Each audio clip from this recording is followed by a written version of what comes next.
Imagine que você está no banco do passageiro de um carro em movimento, olhando para o relógio de uma praça pública enquanto passa por ela. Para você, o ponteiro dos segundos parece avançar normalmente, mas de acordo com a teoria mais revolucionária da física moderna, se pudéssemos medir com precisão absoluta, aquele relógio estaria de fato atrasando-se. A diferença é tão ínfima que jamais a notaríamos. No entanto, esse mesmo efeito em uma escala maior é crucial para o funcionamento do seu GPS. Parece ficção científica? Pois essa é a realidade comprovada do nosso universo. O tempo não passa igual para todos. Pense nisso. Neste instante, enquanto você está parado ou sentado, bilhões de partículas cósmicas estão atravessando seu corpo a velocidades próximas à da luz. E para essas partículas, o tempo passa de forma completamente diferente do que passa para você.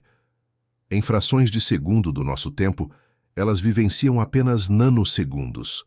Tudo o que você aprendeu na escola sobre tempo, espaço e gravidade está incompleto.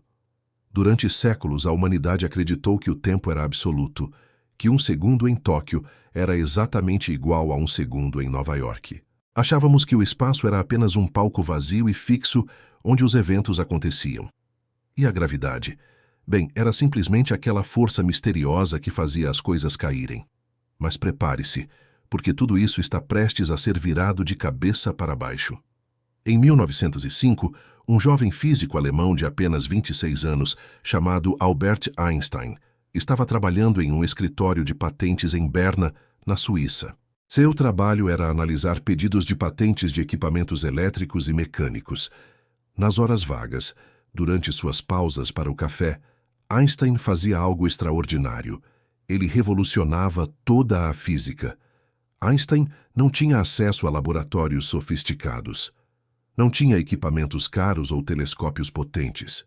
Tudo o que ele tinha era sua mente brilhante, papel, caneta e uma capacidade extraordinária. Uma capacidade de fazer experimentos mentais, imaginar situações hipotéticas e seguir a lógica até suas últimas consequências. E o que Einstein descobriu naquele ano mudou completamente nossa compreensão fundamental da realidade. Ele nos mostrou que o tempo pode passar mais devagar ou mais rápido dependendo da velocidade em que você está se movendo, que objetos podem literalmente encolher quando viajam em alta velocidade. E mais tarde, que a gravidade não é uma força que puxa, mas uma curvatura no próprio tecido do espaço-tempo. A teoria da relatividade não é uma teoria única, mas sim a combinação magistral de duas teorias complementares desenvolvidas por Einstein entre 1905 e 1915. Primeiro veio a teoria da relatividade restrita, também chamada de relatividade especial, publicada em 1905 no revolucionário artigo A Eletrodinâmica dos Corpos em Movimento. Esta teoria lidava com objetos em movimento constante, sem aceleração. 10 anos depois, em novembro de 1915, Einstein apresentou à Academia Prussiana de Ciências a teoria da relatividade geral, que expandia a primeira teoria para incluir a aceleração e, crucialmente, a gravidade. Esta segunda teoria é considerada uma das maiores realizações intelectuais da história humana. Juntas, essas teorias formam os pilares fundamentais da física moderna e explicam situações em que a física clássica de Isaac Newton simplesmente falha. Mas quando exatamente precisamos da relatividade? A resposta é fascinante. Sempre que lidamos com velocidades extremamente altas, próximas aos 300.000 km por segundo, que é a velocidade da luz no vácuo, ou quando estamos perto de campos gravitacionais muito intensos, como os de buracos negros ou estrelas de nêutrons. Para velocidades do nosso dia a dia, mesmo a de um avião supersônico viajando a mais de 3.000 km por hora, ou de um foguete espacial, as equações da mecânica clássica de Newton funcionam perfeitamente bem. Mas quando nos aproximamos desses extremos cósmicos, a realidade se comporta de maneiras que desafiam completamente nossa intuição cotidiana. A genialidade de Einstein começou com a formulação de dois postulados aparentemente simples, mas com consequências profundamente revolucionárias. Esses são os alicerces sobre os quais toda a teoria se sustenta. Primeiro postulado: o princípio da relatividade restrita. As leis da física são as mesmas para todos os observadores situados em referenciais inerciais. Não existe um referencial absoluto. O que isso significa na prática? Imagine que você está dentro de um ônibus em movimento constante em uma rodovia perfeitamente lisa. Você fecha os olhos por um momento. Quando abre, não há absolutamente nenhuma forma de determinar, através de experimentos físicos feitos dentro do ônibus, se você está parado no ponto ou se movendo a 100 km por hora. Você pode jogar uma bola para cima e ela cairá de volta em sua mão da mesma forma. Pode fazer um experimento químico e obter os mesmos resultados. Pode até medir a velocidade de um raio de luz dentro do ônibus, e o resultado será idêntico ao que obteria se estivesse parado. Este postulado nos diz que todas as leis da natureza, desde a mecânica até o eletromagnetismo e a óptica, são universais e idênticas para todos os observadores que não estejam acelerando. Você pode estar se movendo a 1000 km por hora em relação à Terra, mas se estiver em movimento constante, sem acelerar, as leis da física funcionarão exatamente da mesma forma para você. Movimento é relativo. Não existe um ponto zero absoluto no universo a partir do qual medimos todas as velocidades. Segundo postulado: a constância da velocidade da luz. A velocidade da luz no vácuo tem o mesmo valor em todas as direções e em todos os referenciais inerciais, e é independente do movimento da fonte. Este postulado é ainda mais contraintuitivo. Ele afirma que a luz sempre viaja a aproximadamente 300 mil quilômetros por segundo no vácuo, não importa quem esteja medindo ou quão rápido essa pessoa esteja se movendo. Pense nisso. Se você acender uma lanterna enquanto está parado, a luz viaja a 300 mil quilômetros por segundo. Agora, se você acender a mesma lanterna enquanto está em um trem-bala viajando a 300 quilômetros por hora, quanto você acha que seria a velocidade da luz? Nossa intuição diz que deveria ser 300 mil quilômetros por segundo, mais 300 quilômetros por hora, certo? Errado. A luz ainda viajará a exatamente 300 mil quilômetros por segundo em relação a você. Não 300.000,3 quilômetros por segundo. Exatamente 300 mil. Este é um comportamento completamente diferente de qualquer outra coisa em nossa experiência cotidiana. Se você está em um carro a 80 km por hora e joga uma bola para frente a 20 km por hora, a bola estará se movendo a 100 km por hora em relação ao chão. Mas a luz não funciona assim. Ela sempre mantém a mesma velocidade, independentemente da velocidade da fonte que a emite. E mais, essa velocidade é um limite absoluto. Nada no universo pode viajar mais rápido que a luz no vácuo. A teoria da relatividade restrita nos introduz a um conceito revolucionário. Tempo e espaço não são entidades separadas e absolutas, mas estão profundamente entrelaçados em um único tecido chamado espaço-tempo. Esta teoria descreve como a matéria se move na ausência de campos gravitacionais e se aplica apenas a referenciais inerciais, aqueles em que não há aceleração. As consequências desta teoria são absolutamente surpreendentes. A velocidade da luz como limite universal. Do segundo postulado, surge uma das conclusões mais importantes da física moderna. Nenhuma partícula com massa, nenhuma forma de energia, nenhuma informação pode viajar mais rápido que a luz no vácuo. Os 300 mil quilômetros por segundo não são apenas uma velocidade muito alta. São o limite absoluto de velocidade do próprio universo. Por quê? Conforme um objeto se aproxima dessa velocidade, algo extraordinário acontece. Sua massa efetiva aumenta exponencialmente.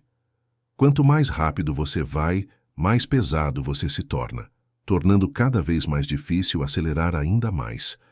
Para atingir exatamente a velocidade da luz, seria necessária uma quantidade infinita de energia, algo fisicamente impossível. A morte do éter. Antes de Einstein, os físicos estavam convencidos de que a luz precisava de um meio para se propagar, assim como o som precisa do ar para viajar. Eles chamaram esse meio hipotético de éter luminífero, uma substância invisível, sem massa, que permearia todo o universo. Em 1887, os físicos Albert Michelson e Edward Morley realizaram um experimento engenhoso para detectar esse éter. A ideia era simples. Se a Terra está se movendo através desse éter conforme orbita o Sol, deveríamos detectar um vento de éter, assim como você sente o vento quando anda de bicicleta. O resultado? Nada. Zero. Nenhum vento de éter foi detectado. A teoria da relatividade explicou por quê. O éter simplesmente não existe. A luz é uma onda eletromagnética que pode viajar perfeitamente bem no vácuo absoluto sem precisar de nenhum meio material. O fim da simultaneidade absoluta. Um dos conceitos mais difíceis de aceitar é que eventos que parecem simultâneos para um observador podem não ser simultâneos para outro observador em movimento. Imagine esta cena. Você está parado em uma plataforma de trem. Um trem passa por você em alta velocidade. No exato momento em que o meio do trem está na sua frente, 2 relâmpagos caem simultaneamente, um na frente do trem e outro atrás, nas duas extremidades. Para você, na plataforma, os 2 relâmpagos claramente caíram ao mesmo tempo.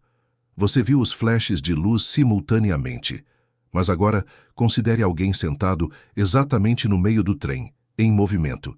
Essa pessoa está se movendo em direção ao relâmpago da frente e se afastando do relâmpago de trás. Por causa disso, a luz do relâmpago da frente chegará aos olhos dela primeiro. Para essa pessoa, o relâmpago da frente caiu antes do relâmpago de trás. Quem está certo? Os 2? A simultaneidade depende do estado de movimento do observador. Não existe um agora universal no cosmos. O conceito de ao mesmo tempo só faz sentido quando especificamos.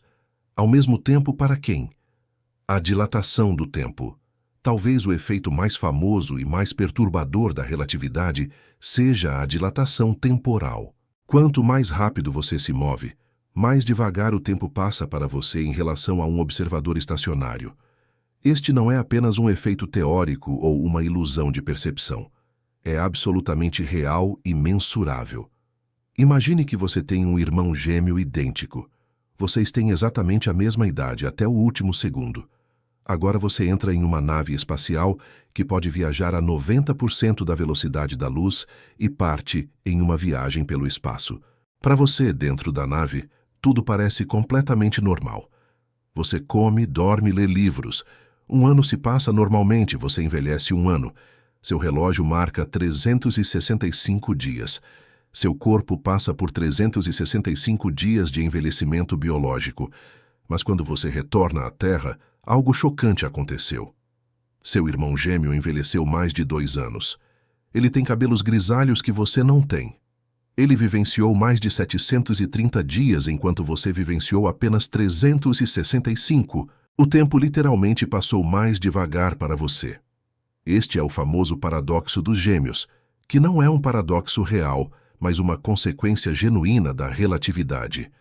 Esse efeito só se torna significativo em velocidades próximas à da luz. Por isso, não o percebemos no dia a dia. Mas ele é real e mensurável. Um exemplo prático: satélites GPS orbitando a Terra a cerca de 14 mil quilômetros por hora experimentam uma dilatação temporal minúscula, mas mensurável. Os relógios atômicos nesses satélites avançam cerca de 7 microsegundos mais devagar por dia em comparação com relógios idênticos na Terra. 7 microsegundos parecem nada, certo? Mas se não corrigíssemos esse efeito relativístico nos cálculos do GPS, o sistema acumularia erros de posição de vários quilômetros em apenas um dia. Seu aplicativo de mapas simplesmente não funcionaria.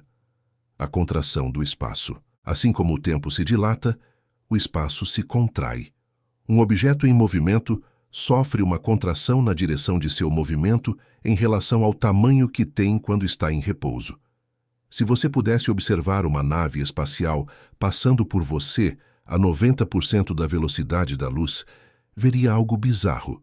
Ela pareceria achatada na direção do movimento, como se tivesse sido comprimida por uma prensa invisível. Se a nave tivesse 100 metros de comprimento quando parada, para você, observando-a passar a 90% da velocidade da luz, ela pareceria ter apenas cerca de 44 metros na direção do movimento.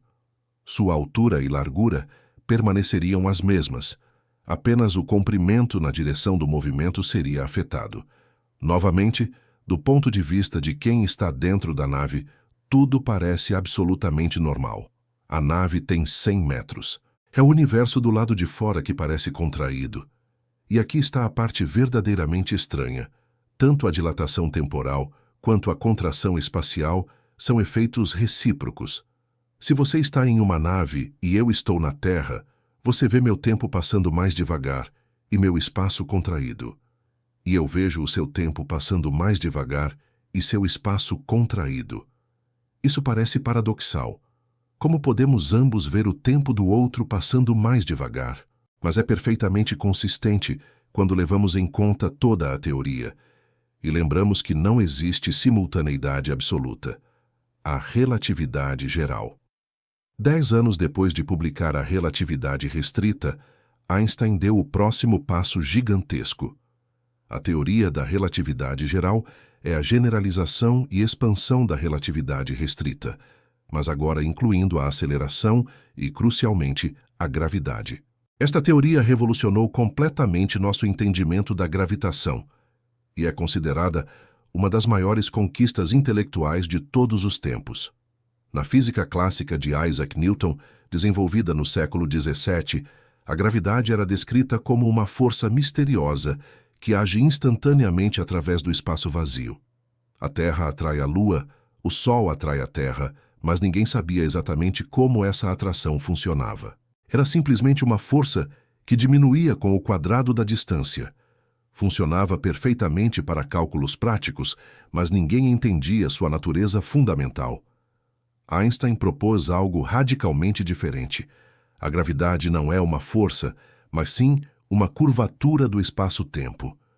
Objetos massivos como estrelas, planetas e buracos negros deformam o tecido do espaço-tempo ao seu redor. Assim como uma bola de boliche colocada em um lençol esticado cria uma depressão. Objetos menores se movem ao longo dessa curvatura, seguindo o que chamamos de geodésicas, os caminhos mais retos possíveis em um espaço curvo, e é isso que percebemos como gravidade.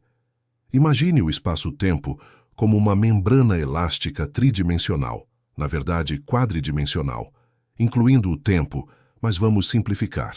Quando você coloca um objeto massivo nessa membrana, ela se curva e se deforma. Outros objetos próximos seguem naturalmente as curvaturas dessa membrana.